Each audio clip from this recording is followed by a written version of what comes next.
Racist BLM leader demands all whites obey her 10 demands or else.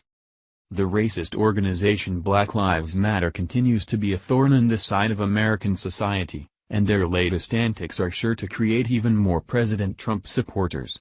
Chanel Helm, who is a Black Lives Matter terrorist in Louisville, Kentucky, has published a list of demands she feels white people must follow. The list of demands that Ms. Helm published in Leo Weekly is nothing more than a racist diatribe. Imagine the public outcry if a white person published this list and made these demands of black people. The demands which Ms. Helm makes is the representative context for how the left feels entitled to things they didn't earn, nor do they deserve. The Irish were slaves in America long before the Africans were, yet the federal government is not paying the descendants of Irish immigrants for the forced labor and rape they were subjected to. Ms. Helm starts off with, "If you don't have any descendants, will your property to a black or brown family, preferably one that lives in generational poverty." She then goes on to assert that white families who have money and can afford to downsize should do so. Apparently because what they have earned is really not theirs. Ms. Helm asserts, "Give up the home you own to a black or brown family." If that wasn't enough, she then demands that white people send donations to black charities. White people, re-budget your monthly so you can donate to black funds for land purchasing. Not surprisingly, the mainstream media is not giving this list the attention it deserves. Not because the list is legitimate, but because this list proves beyond any doubt that Black Lives Matter, funded by George Soros, is just as racist as the Ku Klux Klan or the National Socialist Movement. In her very well-educated list of demands, she even refers to white men as "lil dick white men." This is yet another typical racist liberal tactic, name-calling, when facts and civil discourse simply will not do. The demand for reparations is nothing new coming from the left, but in some way the call has been gaining traction because of the Black Lives Matter organization. Justin Caruso from the Daily Caller reported yesterday, in one story from this June, a group at the University of Chicago demanded reparations, writing, "Black people do not need a seat at the university's reparations table. They need to own the table and have full control over how reparations are structured."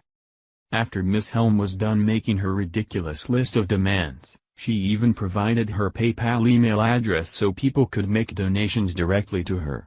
I'm sure she is going to use this money responsibly and help the poor and underprivileged people she claims to represent. The demands for money and property were not enough, and Ms. Helm then demands that developers and realtors should allow black families to live rent-free while charging white people. If you are a developer or realty owner of multifamily housing, build a sustainable complex in a black or brown blighted neighborhood and let black and brown people live in it for free.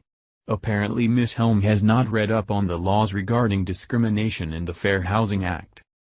The diatribe then goes on to assert that white people should inform on and actively attempt to get their co-workers fired for perceived actions or comments which might be racist.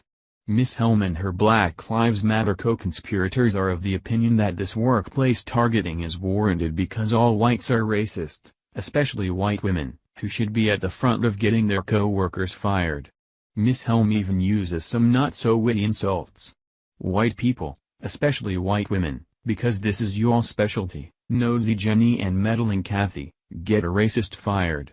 Y'all know what the fuck they be saying. You are complicit when you ignore them. Get your boss fired cause they racist too."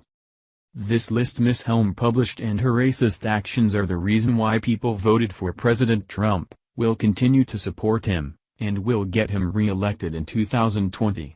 White people who were otherwise non-political are now being driven into the arms of the right because they are tired of being branded a racist no matter what they do. Sure, there are some white people who have and will continue to placate to Black Lives Matter, and they are just as ignorant and racist. The racist diatribes Ms. Helm published does nothing to bring America together and does everything to drive it apart.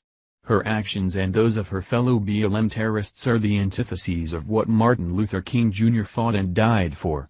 Americans of all races and creeds can't allow this hatred to spread and must resist it with common sense and logic. These are two things liberals can't deal with effectively.